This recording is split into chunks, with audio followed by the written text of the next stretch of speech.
recommandations ont été faites. La première que je tiens à mentionner en tout premier, c'est cette reconnaissance à l'endroit des autorités qui, avec une grande volonté, ont appuyé la tenue de ce forum de la recherche stratégique en sa deuxième édition.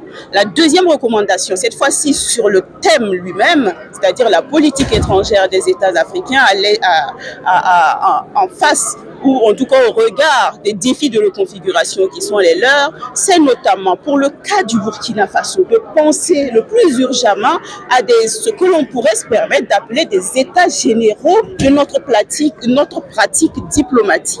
Donc, d'en évaluer dans la perspective historique et aussi dans la pratique actuelle, d'emmagasiner comme ça les bonnes pratiques et de peut-être remettre en cause d'autres façons de faire.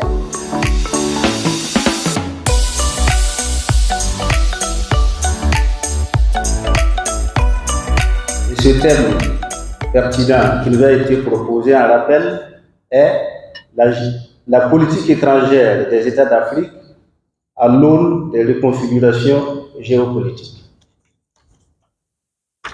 L'Afrique aujourd'hui, que l'on se situe à l'est, à l'ouest, au nord ou au sud, vit les mêmes réalités, fait face aux mêmes défis et éprouve les mêmes besoins. De ce point de vue, le choix du thème de la deuxième édition du Forum de la recherche stratégique aura été une belle opportunité de réflexion et de faire des propositions pour aider l'Afrique, notre continent, à s'affranchir des tutelles encombrantes et poussives, des alliances et des paradigmes stériles et improductifs.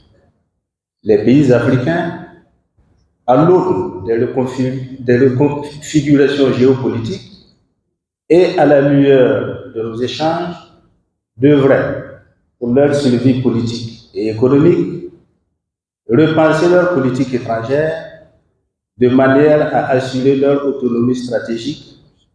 L'autonomie stratégique étant, pour paraphraser le professeur Médard Kinou, donc l'autonomie stratégique étant entendue comme la capacité d'un État de disposer de ressources stratégiques pour exercer ses fonctions régaliennes et défendre sa souveraineté.